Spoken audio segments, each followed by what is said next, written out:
ಎಲ್ರಿಗೂ ನಮಸ್ಕಾರ. ಸರ್ವಣ ಸರ್ ನನಗೇನು ಹೊಸ ಪರಿಚಯ ಅಲ್ಲ. ಯಾವಾಗಲೂ ಅವರ ನಗುಮುಖದಿಂದನೇ ನಮ್ಮನ್ನು ಹೆಣ್ಮಕ್ಳನ್ನ ಸ್ವಾಗತ ಕೋರುವಂಥದ್ದು.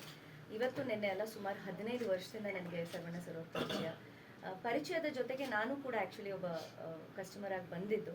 ಬಟ್ ಅದಾದಮೇಲೆ ಅವರು ನಮ್ಮನ್ನು ಸ್ವಾಗತ ಕೋರಿದಂಥ ರೀತಿ, ಅವ್ರು ನಮ್ಗಳ ಜೊತೆ ನಡ್ಕೊಳ್ಳುವಂಥ ರೀತಿ ನಮಗೆ ತುಂಬ ಇಷ್ಟ ಆಗುತ್ತೆ.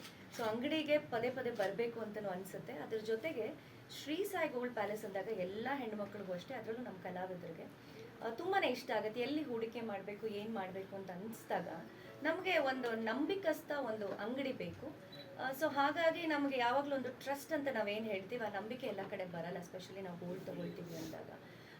ಸೊ ನನಗೆ ಸರ್ವಣ ಸರ್ ಮೇಲೆ ಇರುವಂಥ ನಂಬಿಕೆ, ಅದ್ರ ಜೊತೆಗೆ ಅವ್ರು ನಮ್ಮನ್ನು ಪ್ರತಿ ಸಲ ಅಂಗಡಿಗೆ ಬಂದಾಗ ಅಷ್ಟೇ ನಗು ಮುಖದಿಂದ ಮಾಡ್ಕೊಳ್ಳೋದು ತುಂಬ ಖುಷಿ ಆಗುತ್ತೆ.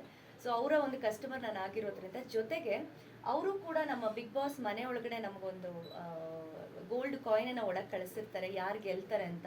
ಅದು ನಾವೆಲ್ಲರೂ ಮಡಿಕೆ ಒಳಗಡೆ ಹಾಕಿದಾಗ ಗೊತ್ತೋ ಗೊತ್ತಿಲ್ಲದೇನೋ ನನ್ನ ಅದೃಷ್ಟಕ್ಕೆ ಅವತ್ತು ಆ ಮಡಿಕೆಯಿಂದ ಧನುಷ್ ಅವರು ಕಾಯಿನನ್ನು ತೆಗೆದಾಗ ಸುಮಾರು 10 ಜನ ಇರ್ತೀವಿ, ಅಲ್ಲಿ ನನ್ನ ಹೆಸರು ಇರುವಂತಹ ಗೋಲ್ಡ್ ಕಾಯಿನೇ ಸಿಗುತ್ತೆ. ಸೊ ನೋಡಿ, ನಮಗೂ ಅವ್ರಿಗಿರುವಂಥ ನಂಟು ಸೊ ಹಾಗಾಗಿ ಆ ನಂಟು ಬಿಗ್ ಬಾಸ್ ಮನೇಲೂ ಕೂಡ ಮುಂದುವರಿತು. ಅಲ್ಲೂ ನಾನು ಹೇಳಿರ್ತೀನಿ, ಶ್ರೀ ಸಾಯಿ ಗೋಲ್ಡ್ ಪ್ಯಾಲೇಸ್ ಅಂದರೆ ನಂಬಿಕೆ ಅಂದರೆ ಶ್ರೀ ಸಾಯಿ ಗೋಲ್ಡ್ ಪ್ಯಾಲೇಸ್ ಅಂತ.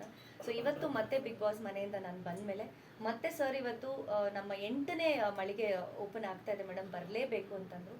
ಸರ್ ಇದು ನಮ್ಮದು ಅಂಗಡಿ, ನಿಮ್ದಲ್ಲ, ನಮ್ದು ಆ್ಯಕ್ಚುಲಿ.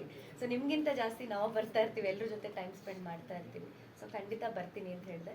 ನನಗೆ ದೂರ ಆಗಿದ್ರು ಕೂಡ ಪರವಾಗಿಲ್ಲ ಅಂಥೇಳಿ ಇವತ್ತು ಸರ್ನು ಭೇಟಿ ಮಾಡಿದಾಗ ಆಗುತ್ತೆ ಅಂಥೇಳಿ ಇವತ್ತು ನಾನು ನಿಮ್ಮ ಮಳಿಗೆಗೆ ಬಂದಿದ್ದೀನಿ. ಬರೀ 8 ಅಲ್ಲ ಸರ್, 80 ಆಗಲಿ, ಎಲ್ಲ ಇಡೀ ಕರ್ನಾಟಕದಾದ್ಯಂತ ಎಲ್ಲ ಕಡೆ ನಿಮ್ಮ ಮಳಿಗೆಗಳು ಓಪನ್ ಆಗಲಿ ಅಂತ ನಾನು ಕೂಡ ಆಶಿಸ್ತೀನಿ. Thank you sir.